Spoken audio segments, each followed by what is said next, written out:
Hi everyone, Martin here from carwow. So I'm sat in the new Land Rover Defender and next to me is a Mercedes G350D and next to that is a Jeep Wrangler Rubicon. And we're going to have a drag race up this steep, slippery hill because actually this video is all about which of these three cars is the best off-road. So we're going to compete in various off-road challenges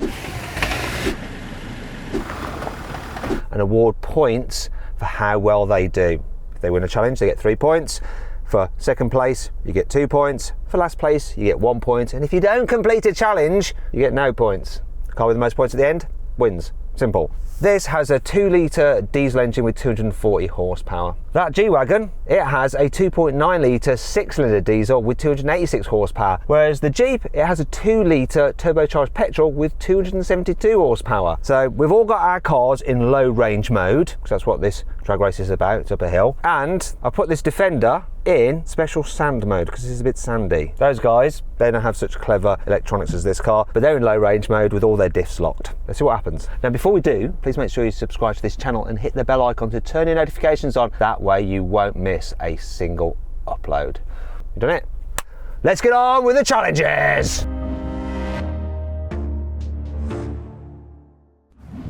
Three, two, one. Oh! Come on, Defender. Whoa, whoa, whoa. Whoa, whoa, whoa. Oh, come on, I definitely had. Ah!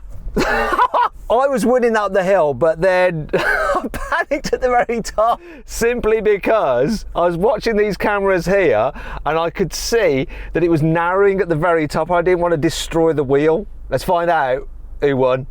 So looking back the footage quickly, it appears that the G1 just about, followed by the Defender and then the Jeep. Ah, so close. If I hadn't backed off a bit, probably would have won that. Oh well. So 3 points to the G-Wagon, 2 points to the Defender and 1 to the Jeep. Now we're going to do the exact same thing again, only in reverse. The idea being that you want to be the slowest down the hill rather than the quickest. So the last car to pass that cone wins. So this car has hill descent control. I just put it into auto for the terrain response. I'm already in low range mode, and then I just use this to make my hill descent control as slow as possible. The Jeep has a similar system. You press a button on the dash. You have to have it in manual mode though, in first gear, and then you use the paddle to put it as slow as possible. In fact, that car apparently can go 0.6 of a mile an hour. It's really, really slow. The G though, it's a bit different. You just put it in manual mode in low range. There's no actual hill descent control as such. Apparently it's just slow enough as it is, but we shall see. 3, 2, 1. Oh, come on! Look, I'll just prove that I'm not touching the brake. Oh, that Jeep is slow! Look at it! And that G's just gone. It's lost this one. This is going to be close between me and the Jeep. Come on, Land Rover, slow down! Slow down! No, I'm going through a rut and sideways! I just spin up over that bit. Oh no! Oh, that's amazing how slow that is down there. That's a win for the Jeep. 3 points to the Jeep, 2 points to the Land Rover, and 1 point to the Mercedes. So an exact reversal of the previous results, which means it's all square on 4 points each so far. The third challenge is a manoeuvrability test, which is key when you're off-roading. So we're gonna blast these cars down this little track, go round a hairpin and back on ourselves, and we've got our lovely assistant Graham timing us on his phone, and we're gonna see which car is the quickest. Do you know what? It's good to be back in a G-Wagon. I miss my old G63. I prefer the interior on that though, with the cream leather rather than this dark plastic bits and fake leather. Not so sure about this wood either. I prefer the dark wood in my car. Say my car, it wasn't mine, was it? It was lent to me by Mercedes. Come on G, we can do it though. Come on.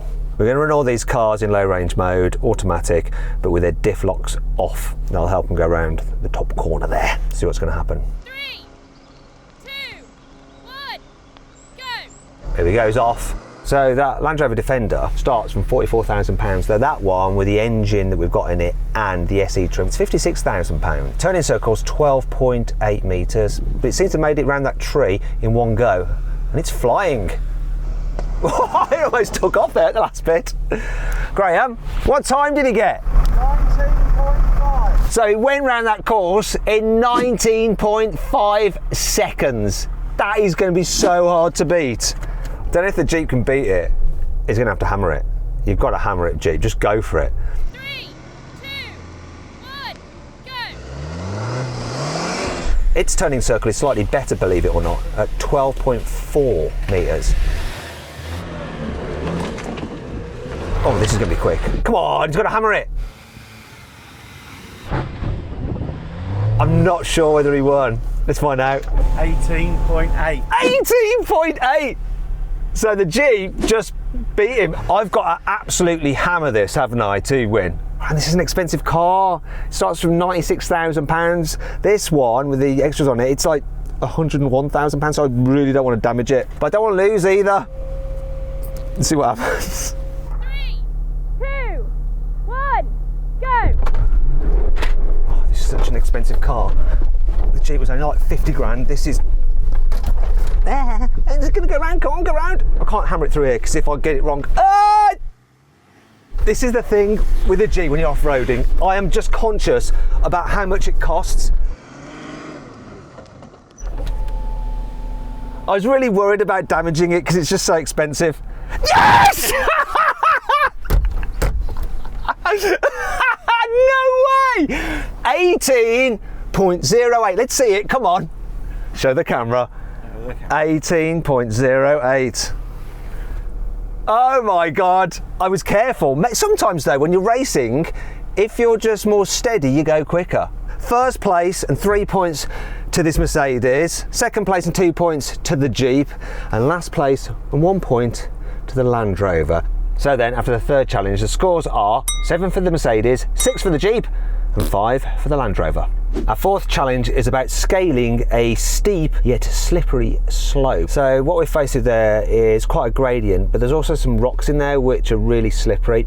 Now all these cars are fitted with off-road tyres, though the ones on the Jeep Rubicon are actually better on mud than slippery rocks such as that, so might work against it. What will help it though is the fact that it's the lightest car here, so it weighs 2 tons, whereas that Land Rover, it's 2.4 tons, and this big G is getting on for 2.5 tons. It does have the most torque though to help pull it up. It's got 600 newton meters. That Land Rover has got 430 newton meters, and the Jeep has 400 newton meters. We'll see how that plays out. All these cars are going to run in low range mode for their automatic gearboxes to help them at the slope. The Land Rover is just going to have its terrain response system in automatic, and the car will just use its electronics to figure stuff out. The Jeep and this car have all their diff locks on, but when you do that in them, you don't have any traction control, so that could prove problematic. We'll find out. Okay then, Land Rover, give it your best shot. Be steady at the beginning, then apply power. Oh! Oh my God, that just flew up there. I can't believe how easy that was for it. Oh, that is impressive. Okay, Jeep, over to you. Let's see if you can do that well. Go on, Jeepy boy. Do the Americans proud. Go on. Need those tyres to dig in. Now apply power, mate. Apply power. Oh, oh. Yes. Not a problem. That was really well done. It just walked up there too. Over to me then in the G. Come on, G. Don't let me down.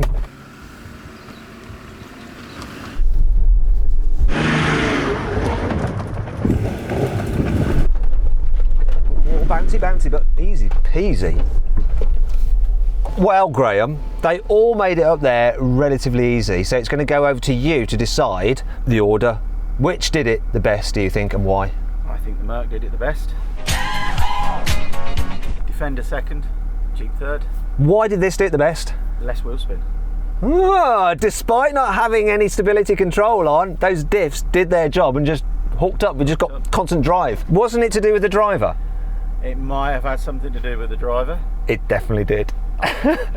There's a lot of electronics in the others. Yeah, exactly, you see. The Land Rover, though, was using its electronics. It doesn't have a front and rear diff, does it? It just has a centre diff. But it still did better than the Jeep. Yeah. Why did it do better than the Jeep? I think the tyres were too wide on the Jeep. I think that there weren't so much tyre in contact with the ground.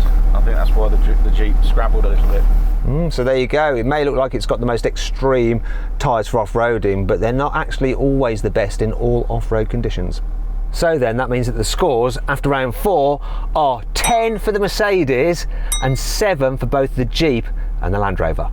Now we come to the 5th challenge, and this is all about wheel travel and approach, departure and breakover angles. So we're going to drive a course which will take us down a hill and onto a slope, and we'll see just how well the cars are at keeping all wheels on the ground. Then we'll drive over a hill and over another hill, then up another slope which will tip the cars on their side once again, and we'll see just how well over that they can keep their wheels as close to the ground as possible for maximum traction. Now I've got a little bit of an advantage being in the Jeep, which I've just moved into. I'm able to decouple my anti-roll bars, and that will mean that the car can actually release its wheels to travel as much as possible. Hopefully it'll help it keep them on the ground so I can keep moving forward. But let's find out. Let's get on with it. Come on, Jeep, you can do it. Right then, let's go. So the Land Rover has fully independent suspension and air springs. Now, independent suspension isn't quite the best solution for off-roading, but it does manage it very well with its clever traction control system. The G-Wagon has independent front suspension, but a rigid axle at the back, which helps push a wheel down when the other's in the air. This has rigid axles front and back, so I'm expecting it to do rather well at this. Hopefully it can keep its wheels on the ground. Parking sensor's going a bit crazy. It's just easy, this. Now we're going over some hills. In terms of approach angle, the Land Rover's ahead. It has 38 degrees. The G, 31 degrees, and this 36 degrees. Breakover for the Land Rover is 28 degrees. It's 26 for the G, and a terrible 19 for this, so I hope it's going to be all right over here. Be all right, Jeep, come on. Yeah, it was, thank God. Departure angle, Land Rover wins again, 40 degrees compared to 30 for the G-Wagon and 31 for this. So the Land Rover wins on paper for all of those numbers. Can I get around here with the diffs on? Diffs are locked, it's not going to like this. Yeah, same as me. Turning circles, not so good on the G-Wagon. Right, back we go. Oh. Let's get up there. Up. Here we go. This breakover, oh, I'm not going to bottom out, thank God. Now, coming up this side slope, it's going to be interesting to see which cars can keep their wheels on the ground for as long as possible.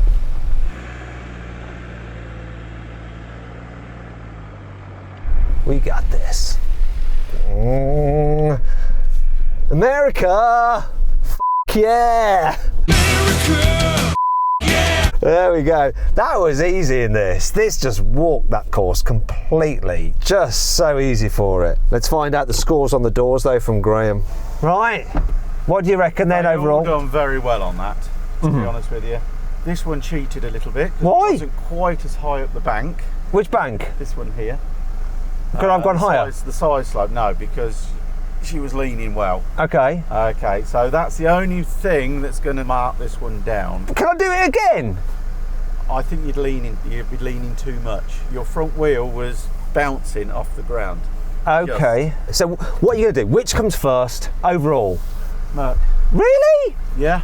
We never took a wheel off the ground, hardly. I thought this was going to win. I've decoupled my sway bars. I've got rigid axle front and back. I was expecting this one to win. Did it come second? Second. Thank God for that. And last, Defender. So another win for the Mercedes. So 3 points to the Mercedes, 2 to this Jeep and 1 to the Land Rover. Overall the scores are 13 points so far for the Mercedes. This has 9 points and the Land Rover has 8. Now we come to the sixth and final challenge, but before we get on with it, if you'd like to keep up to date with all the latest new car news and reviews in between our video uploads on YouTube, click on the pop-out banner up there to sign up to the new CarWow newsletter. It's completely free. You might as well just go and do it. In fact, I'll wait here while you sign up. Did it? Good. Right, let's crack on. In this challenge, we're going to drive the cars up these steps and it's going to test their ground clearance and chassis articulation. Then we're going to come down the other side, which is an even greater test for their ground clearance because there's a nasty drop off down there. It's a bit of a foregone conclusion really, because the Mercedes has enough points to win overall already. However, there is a battle on for second place between this Jeep and the Land Rover, which is going to come last. So that Land Rover does have an advantage because it's got the best ground clearance, 291 millimeters. The G has 241 millimeters, which is the worst. This has 252. But it's going to be interesting to see what the chassis articulation is like on that Land Rover with its fully independent suspension and air springs. This should be just fine. This is what the Jeep was made to do. It'll hopefully keep all wheels on ground and keep moving forward. Watching that G's body just kind of move around with the chassis underneath it just working away. The wheels at crazy angles. Oh, steady does it. This is just going to power up here. I've got no concerns whatsoever. It's so good at this. It's got to be a win for the Jeep. Now, the next bit looks pretty blooming horrible. Why are we stopping, Graham? What's going on? So we're going to do a little cheat on the Land Rover.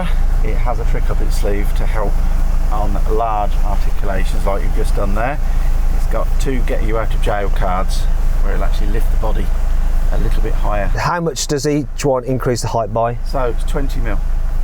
Each time? Each time. So it goes 291 millimeters, then it will increase it to what's that? 311. 311, yeah. And then if you bottom it out again, it'll go up to 331. And that's an advantage of air suspension. Yes. I don't know if I want to allow this. I still reckon this will win. Go on, let's see. Let's see what it can do.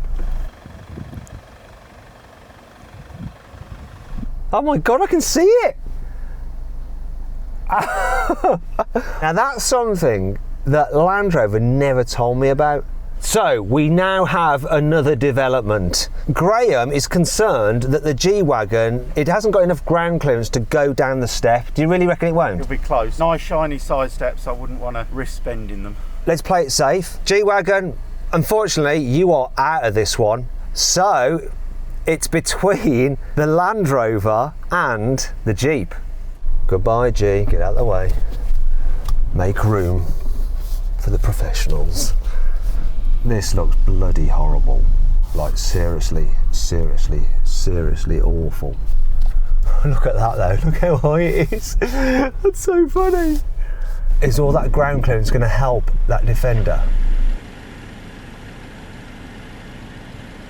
Oh God, that's so scary. Is it going to roll over? Don't roll over. I'm a bit worried that's going to roll over.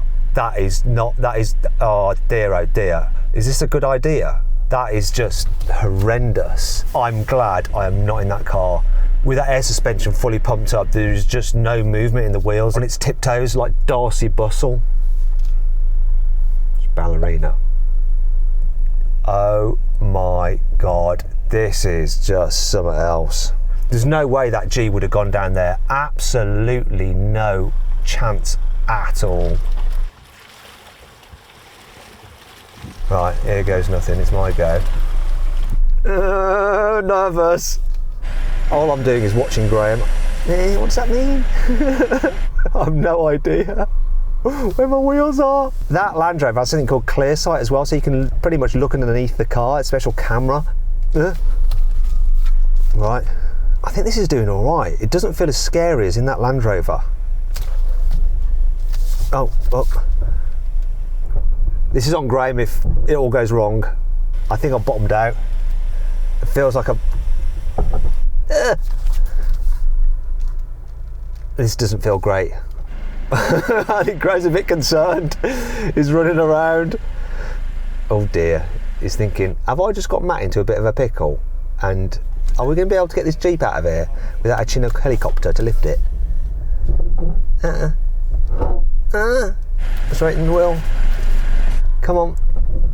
It just caught a bit. I think that's just the brakes making a noise. Yeah, dead straight. I'm keeping it dead straight. This is nerve-wracking. Bugger. Come on, when can I turn? I feel like I need to turn the wheel. I'm literally walking this thing down here. This is proper serious stuff. Oh, it's doing it. It's the stress. This is it. I think we're good. Bit of power through the mud. Yes.